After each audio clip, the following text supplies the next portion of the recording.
So dignifying people we don't agree with. I mean, which is everybody, because we never agree with everybody on everything. So that's like all humans. Yeah,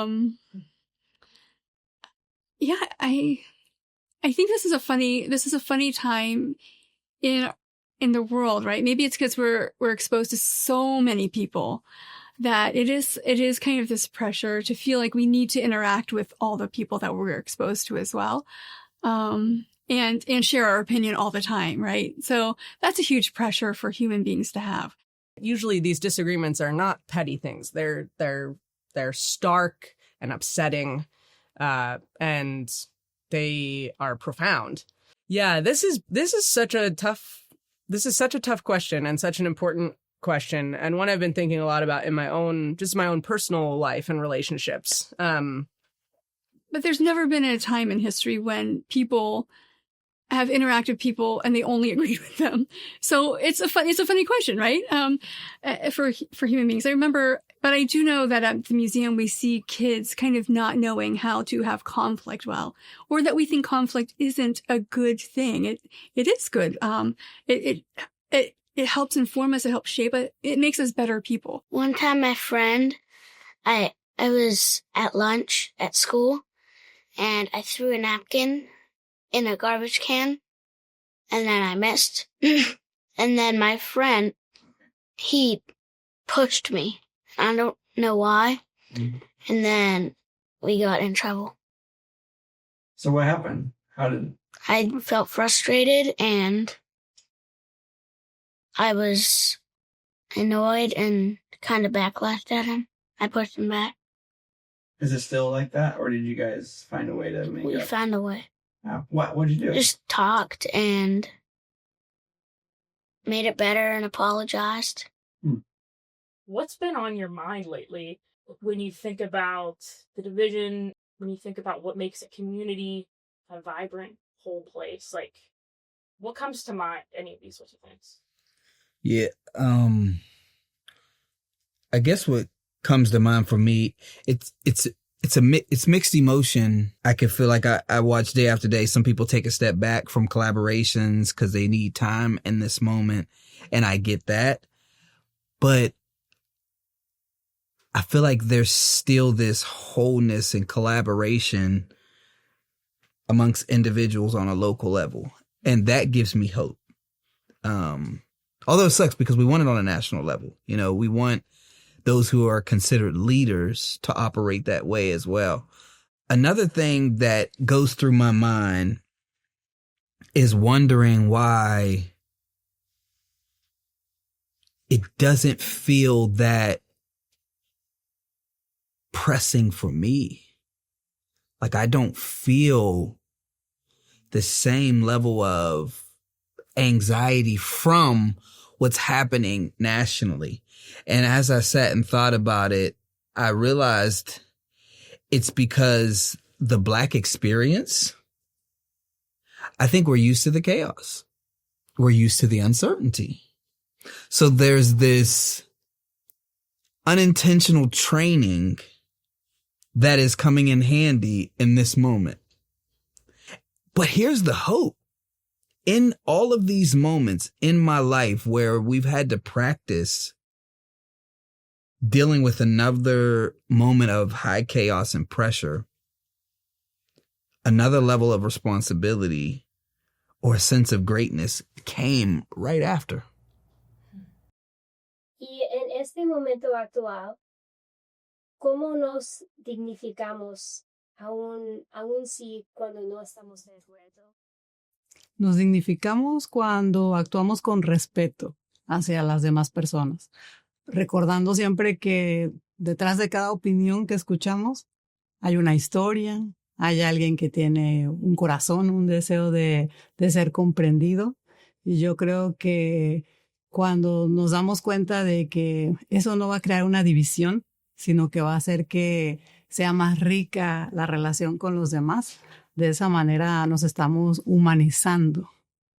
Y eso hace que seamos dignos y nos dignifiquemos. Yo creo que es así.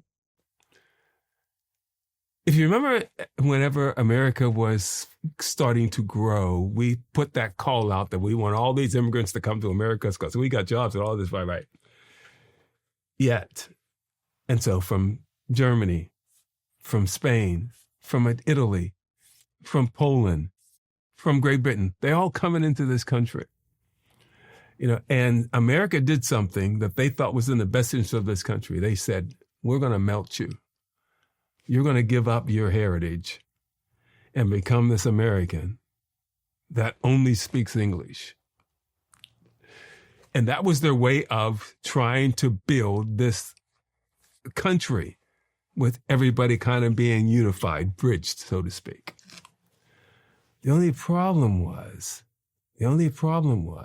it created a practice of which our diversity was not recognized. It was get rid of it so you can become this American. However, not everybody assimilated, as you know. Here's what I've learned. If we're going to live, work, play, and learn together, we've got to possess the ability, I call it cultural competency, the ability to relate to each other in a positive way. One of the things that allow us to relate to our diversity is a recognition that we are. So instead of saying that we were a melting pot, what we really were was a salad bowl. And we are carrots and olives and radishes and cucumbers and tomatoes and peppers. That's who we are. What we failed to do was teach people that in a salad, the one thing that you will be is lightly tossed. But you still maintain who you are. And that dressing is filled with the skill sets that we are tossed with that allows us to interact with people in a way that's accepting, in a way that's reflective of their beauty, not ugliness, in a way that looks on the inside. People are different and across so many spectrums. And so we have to learn how to relate to that in a positive way. If I disagree with you and I can remember your humanity and my own humanity at the same time, I think what that positions me to do is it positions me to remember that your impulse will be to cling to the stories, whatever stories will disrupt your sense of self the least. And that will be the temptation that I am fighting too. It'll help me remember that your field of vision is not the full picture of reality, and that my field of vision is not the full picture of reality. Like I think it just changes one's posture in a conversation, because we see that we only see in part, that we know in part, that we understand in part. And that doesn't mean that, we don't have strong convictions about things. But I think what it makes possible is a conversation that is marked more by curiosity and empathy than by disdain and violence. And I think it also enables us to understand that deception is something to pity, not just to hate, and something to endure patiently with the hope of transformation. That's the thing about being human. Like, that's part of what it is to be human, is that transformation's possible. It's brutal to practice, but I think there's a way to hold space where transformation can happen. And it's not by coming to the conversation ready to debate. I think I've become more and more convinced of that. That my impulse is to argue. That is my impulse in these kinds of times. I think a lot of us feel the impulse of just if I could only explain to these people, whoever those people are, if I could only if I could only, have the chance to just sit down and, lay out why this is the right way to think about this, or this is the wrong way to think about this, then surely I would, surely they would think the way I think, but that's not the I don't think that's the place where we're going to see, something new unfold. And we certainly need something new to unfold. Nos damos cuenta que las personas muchas veces hablan por lo que está sucediendo en su corazón en esos momentos, por esas historias que cargan detrás. Y lo que yo he aprendido a lo largo de mi vida, no es tan grande todavía, pero ya he vivido algo, es que siempre hay dentro un niño herido. Un niño herido que si no ha sido sanado, como adulto siempre va a estar a la defensiva. Entonces yo trato de ver a las personas como ese niño y buscar la manera de empatizar con el niño interior para poder tener una mejor relación. Entonces yo creo que es eso. Todos estamos hechos de historias y hay que tener respeto hacia ello, así como nosotros buscamos que los demás nos respeten y nos traten como los seres humanos que somos, ¿no? One of my favorite books is Tolstoy's Resurrection.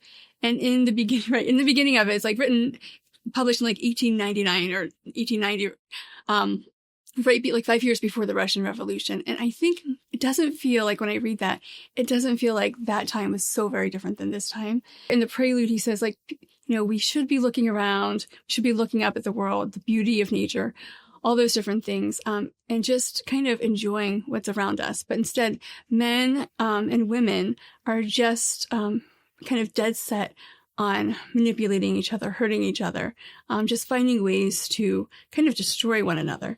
And so, but the entire arc of the story is geared towards hope, not putting faith or hope into institutions, into these things that aren't working, but in kind of recognizing other human beings as being the fabric of our community, right? Working towards social justice, but together in really practical ways, recognizing what's broken and working in actionable ways with others, zooming into the very minute and then zooming out to the bigger picture too. So I think for me, when I find hope, I think of the fabric of what creates a community.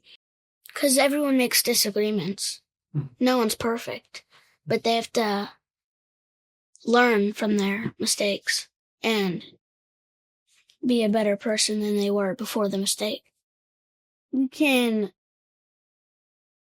figure out a way to compromise and understand that people have different opinions and they're made different. Because we're not meant to be alone.